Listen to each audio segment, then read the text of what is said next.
ظلم و ستم کے پہاڑ ڈائے جا رہے ہیں. سیدہ خدیجہ الکبریٰ کے وصال کے بعد اب کیفیت کیا ہے, حالت کیا ہے؟ نبی پاک صلی اللہ علیہ وسلم ہجرت کرنے کو تیار ہو چکے ہیں. ان کے ظلم و ستم کی وجہ سے اللہ رب العزت کی طرف سے حکم آتا ہے, محبوب اگر یہ مکے کے لوگ آپ پر ظلم و ستم بند نہیں کرتے تو چلو محبوب تم ہجرت کو جاؤ. نبی پاک صلی اللہ علیہ وسلم سیدنا ابو بکر کے ساتھ مدینہ المنورہ کی طرف ہجرت کرتے ہیں. اور یہ مکے کے کافر, ان کو پھر بھی چین نہیں آتا. مکے کے اندر ظلم و ستم ڈھا کر پھر بھی ان کی تسلی اور تشفی نہیں ہوتی. وہاں مدینہ المنورہ جہاں نبی پاک صلی اللہ علیہ وسلم تشریف لے جاتے ہیں تو وہاں جا کر یہ مکے کے لوگ نبی پاک کی ذات پر, صحابہ پر حملہ کرتے ہیں اور جو غزوہ بدر رونما ہوتا ہے, غزوہ بدر رونما ہوتا ہے, یہ مکے کے لوگ وہاں جا کر نبی پاک کی ذات پر, صحابہ پر حملہ کرتے ہیں اور نبی پاک صلی اللہ علیہ وسلم کی ذات ببرکات مدینہ المنورہ سے باہر نکل کر مدینے کا دفاع کرتے ہوئے, اپنی جان کا, صحابہ کا دفاع کرتے ہوئے یہ عالم اسلام کے سپوت بدر کی وادی میں جا کر کفار کے ساتھ نبردہ جمع ہوتے ہیں. اور ادھر کی کیفیت کیا ہے کہ 313 یہ صحابہ ہیں, مسلمان ہیں, اور ادھر 3000 کا لشکر ہے. جب یہ لشکر وہاں پہنچتا ہے اللہ رب العزت فتح عطا فرماتا ہے. آج کا یہ موضوع نہیں, انشاءاللہ آئندہ جمعہ مبارک غزوہ بدر پر گفتگو کریں گے.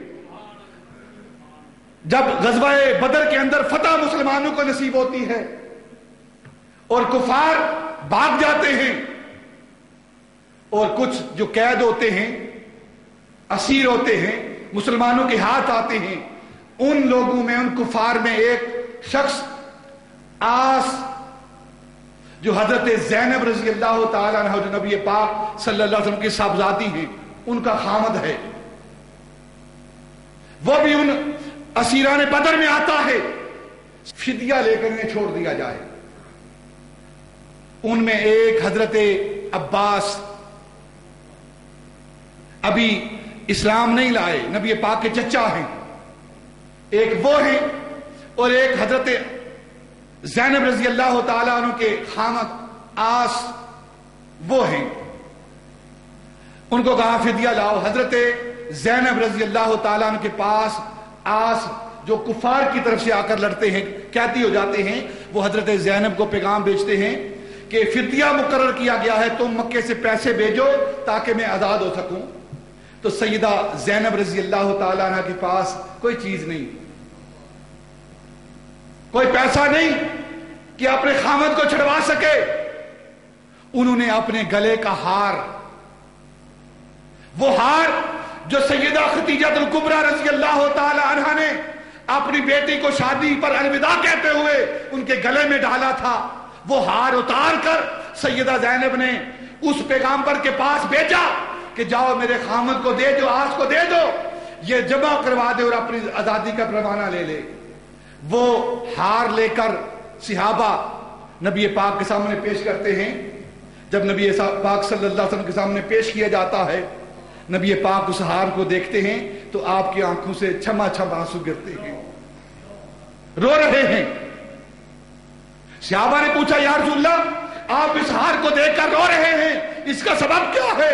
نبی پاک صلی اللہ علیہ وسلم نے فرمایا میرے صحابہ میں اس ہار کو پہچانتا ہوں, یہ خدیجہ الکبریٰ نے میری بیٹی زینب کے گلے میں ڈالا تھا, آج خامد کی رہائی کے لیے اس نے اپنے گلے کا ہار اتار کر میری بارگاہ میں بیچ دیا ہے. آج مجھے اپنی اس زوجہ خدیجہ الکبریٰ کی یاد آ رہی ہے. چھما چھم رو رہے ہیں. نبی پاک صلی اللہ علیہ وسلم فرماتے میرے صحابہ اگر یہ ہار میری بیٹی کو واپس کر دیا جائے, اگر تم اس بات پر راضی ہو جاؤ کہ یہ ہار میری بیٹی کو واپس کر دیا جائے اور آج کو یہاں رکھا جائے اور اس سے کوئی اور خدمت لے کر پھر اسے رہا کیا جائے, تو صحابہ نے عرض کی یا رسول اللہ ہم بھی آپ کے ہیں, ہمارا مال بھی آپ کا ہے, اگر آپ چاہیں یہ ہار تو ایک ہار ہے, ہم ساری مال و دولت آپ کے قدموں پر نچھاور کرنے کے لیے تیار ہیں، آپ یہ ہار واپس بھیج دیجئے۔ اور فیصلہ یہ فرمایا کہ آج 10 ان پڑھ لوگ جو ہیں، ناخواندہ لوگ جو ہیں، ان کو تعلیم دے گا، جب ان کی تعلیم مکمل ہو جائے گی تو اسے رہا کر دیا جائے گا۔ سیدہ خدیجہ الکبریٰ رضی اللہ تعالیٰ عنہ کا ہار دیکھ کر نبی پاک صلی اللہ علیہ وسلم کا سارا زمانہ آپ کی آنکھوں کے سامنے گھومتا ہے۔ پھر سیدہ عائشہ صدیقہ رضی اللہ تعالیٰ عنہ کے ساتھ شادی ہوتی ہے، تو ایک دن نبی پاک صلی اللہ علیہ وسلم اپنی اس زوجہ اول، خاتون اول سیدہ خدیجہ الکبریٰ کی باتیں کر رہے ہیں، ان کا تذکرہ کر رہے ہیں، تو سیدہ عائشہ صدیقہ رضی اللہ تعالیٰ عنہ آپ کہتی ہیں مجھے رشک آیا کہ اب بھی نبی پاک اس اپنی زوجہ کا تذکرہ کرتے ہیں، اس کو یاد کرتے ہیں۔ تو سیدہ عائشہ کہتی ہے میں نے کہا کہ اب بھی اس بوڑھی کا خیال آپ کو آتا ہے؟ جب یہ بات کہی تو نبی پاک صلی اللہ علیہ وسلم کے چہرے پر جلال آیا، فرمانے لگے عائشہ میں اس کا خیال کیوں نہ کروں، اسے یاد کیوں نہ کروں، اپنی اس زوجہ کا نام کیوں نہ لوں؟ جب مکے کے لوگوں نے مجھ پر ظلم و ستم ڈھائے تھے، اس وقت اگر کو مجھے چین کی آغوش ملی تھی تو وہ خدیجہ الکبریٰ کی آغوش تھی۔ جب مکے کے لوگوں نے اپنی تجوریاں بند کر دی تھی، اس وقت اگر میری ذات پر کوئی تجوریاں کسی نے کھولی تھی تو وہ خدیجہ الکبریٰ کی ذات تھی۔ جب مکے کے لوگوں نے میری تکذیب کی تھی، مجھے جھٹلایا تھا، اس وقت مجھ پر جو ایمان لانے والی تھی وہ سیدہ خدیجہ الکبریٰ تھی، میں اسے یاد کیوں نہ کروں؟ سیدہ عائشہ صدیقہ رضی اللہ تعالی عنہا عرض کرتی ہیں یا رسول اللہ میں اپنے جملے پر معافی کی طلبگار ہوں، خدیجہ کا حق بنتا ہے کہ اسے یاد رکھا جائے۔ جب سیدہ عائشہ صدیقہ رضی اللہ تعالی عنہا سیدہ خدیجہ کو یاد رکھتی ہیں، جب نبی پاک صلی اللہ علیہ وسلم سیدہ خدیجہ کو یاد رکھتے ہیں، تو ایمان والوں کو چاہیے کہ اس محسنہ اول، اس محسنہ اسلام، اس خاتون اول سیدہ خدیجہ الکبریٰ، اس کو بھی یاد رکھیں۔ یہ ایمان والوں کا حق بنتا ہے، یہ مومنوں کا حق بنتا ہے کہ جس طرح خدیجہ کو نبی پاک نے یاد رکھا، عائشہ صدیقہ نے یاد رکھا، اس طرح ایمان والوں کا بھی حق بنتا ہے کہ وہ اپنی اس اماں جان کو، ام المومنین سیدہ خدیجہ کو مسلمان بھی یاد رکھے اور ان کا تذکرہ کیا کرے۔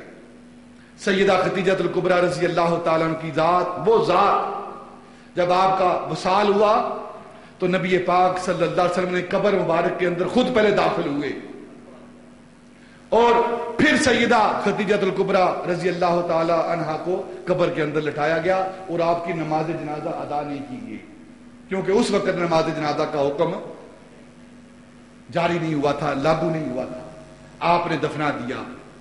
اور علماء نے، محدثین نے لکھا ہے مکے کے اندر کعبے کے بعد جو سب سے افضل جگہ ہے وہ سیدہ خدیجہ الکبریٰ کا گھر ہے۔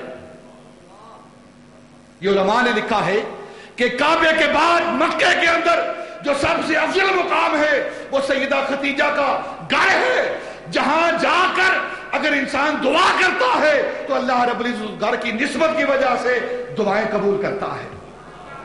جب اس گھر کی وجہ سے اللہ دعائیں قبول کرتا ہے تو ان کے ذکر پاک کی وجہ سے دعائیں قبول کیوں نہیں ہوں گی؟ سیدہ خدیجہ الکبریٰ رضی اللہ تعالیٰ عنہ کی بارگاہ میں چند کلمات، چند باتیں عرض کی ہیں، اس امید کے ساتھ وہ قبول کرے گی، ہماری حاضری قبول کرے گی، اور کل قیامت کے روز اللہ کی بارگاہ میں، اپنے اس مولا کی بارگاہ میں، تاجدار مدینہ کی بارگاہ میں ہماری سفارش کرے گی۔ اللہ رب العزت باتوں کو اپنی بارگاہ میں قبول فرمائے۔ آئندہ جمعۃ المبارک غزوہ بدر اور حضرت مولا علی رضی اللہ تعالیٰ کی شان میں ہوگا۔